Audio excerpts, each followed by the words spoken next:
Alors bonjour à tous, je voulais faire une vidéo pour vous présenter mon matériel d'urbex en fait. Donc je filme avec ça, je sais pas si vous voyez à l'écran. Donc c'est un peu mieux qu'un téléphone mais bon voilà quoi, ça prend pas trop la lumière. Et après pour éclairer j'ai ça, ça fait au moins 3 lumens. Oh, qu'est-ce que tu fais là? Faut savoir, rien papa. Oh, qu'est-ce que tu fous et c'est quoi ça? You rappers doodle, baby shit, just basic boo-boo. I'm talking Zulu, Mansa Musa, my money buku. My beats is banging, fuck what you rapping, who produced you? I slap the snap, take what you got and run the ju-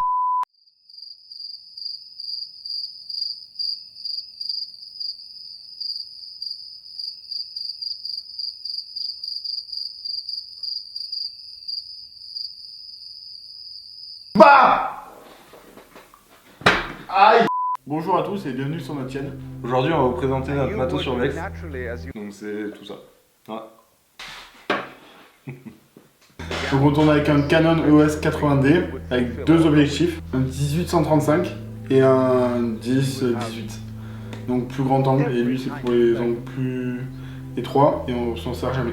Donc l'avantage de cet appareil photo, c'est qu'il peut filmer en basse lumière sans faire trop de bruit d'image. Quand on filme, on prend le son avec un micro. Donc ça c'est un Rode VideoMic Pro avec une bonnette pour quand il y a du vent, parce que des fois ça fait un son dégueulasse. Et moi je le trouve vachement bien.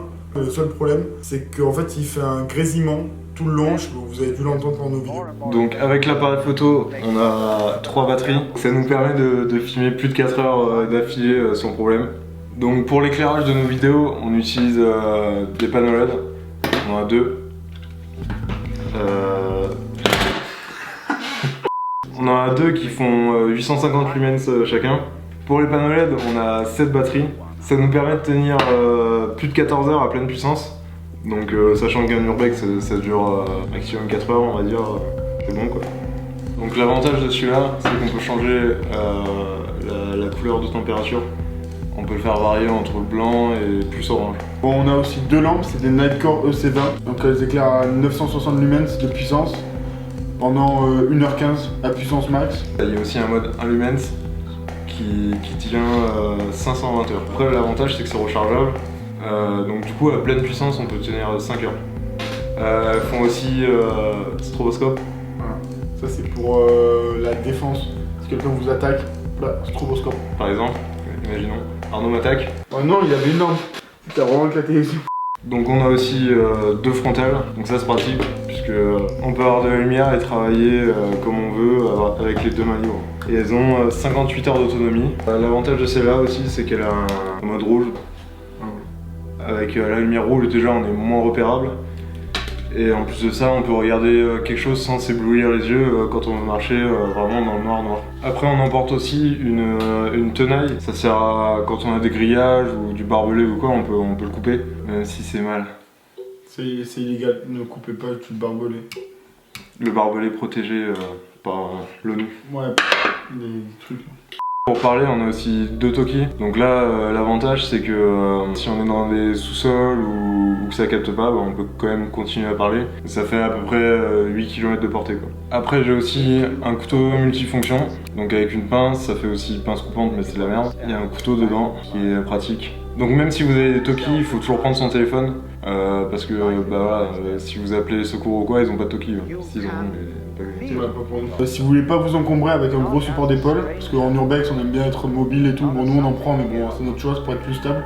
Vous pouvez prendre un GorillaPod, donc c'est une sorte de petit trépied, putain mais ta gueule la chaise. C'est une sorte de mini trépied, donc dessus vous pouvez fixer un panneau LED pour vous éclairer, donc vous pouvez en prendre 2, il y en a un qui met la caméra dessus et l'autre le panneau LED. Vous pouvez aussi le tordre pour l'accrocher à des barres, des branches, à tout ce que vous voulez. Enfin bref, c'est vraiment pratique et franchement comme trépied c'est vachement stable. Bon c'est pas haut du tout, c'est un petit trépied. Et ça coûte je crois dans les 80 €. Ensuite au niveau des habits, si c'est l'hiver, je vous conseille vraiment genre des gants, une cagoule, je la mettrai pas, une veste imperméable, ça ressemble à ça, donc vraiment un maximum de style. Vous profitiez de l'endroit au maximum, faut pas avoir froid et en plus si vous restez le soir, pour le tourisme c'est important quand même d'avoir des habits chauds, voire des couvertures de survie, que nous on n'a pas. Ouais. Mais ouais. On est professionnels. Et oui. pas besoin. À la pointe de la technologie qui n'a aucun rapport avec la technologie. Et aussi, pensez à toujours prendre des gants, parce qu'il y a souvent du verre cassé, enfin, c'est vraiment rare de tomber sur un urbex où il n'y a rien qui est cassé. Donc prenez des gants, puis ça permet de grimper un peu partout. Petit conseil illégal pour les petits thugs.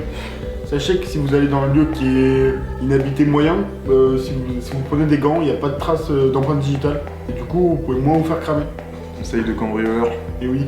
On a aussi prévu de mettre une GoPro en fait en face, comme fait Maui Twink, parce que lui nous a plagié sur le EOS 80D, parce que lui nous a plagié sur le EOS, Ouais. donc du coup nous on va plagier sur ça, puis parce que c'est pas mal pour voir nos réactions.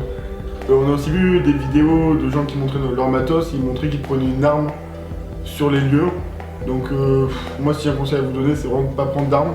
Parce que vous passez direct d'un urbexer, donc un mec qui veut juste prendre des vidéos, à un mec, tu vois, vous pouvez être dégradé avec une arme, vous pouvez attaquer quelqu'un, donc vous êtes déjà, vous êtes tout suspect si vous vous faites arrêter par un habitant, par un voisin, par la police ou quoi. Donc je vous conseille vraiment pas de prendre de couteau. Si quelqu'un vous agresse, je vous conseille de courir.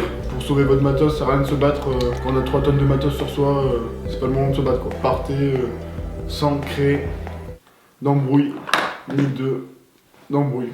C'est faux, prenez des couteaux. Prenez des mini-guerres.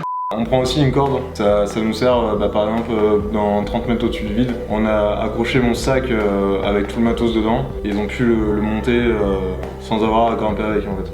Après en fait on a encore plein de matériel vidéo et le problème c'est qu'on peut pas vous montrer maintenant parce que en fait il y a tout qui est installé. On a aussi ce petit truc là qui est pas mal, qui aura une vidéo dédiée juste pour lui.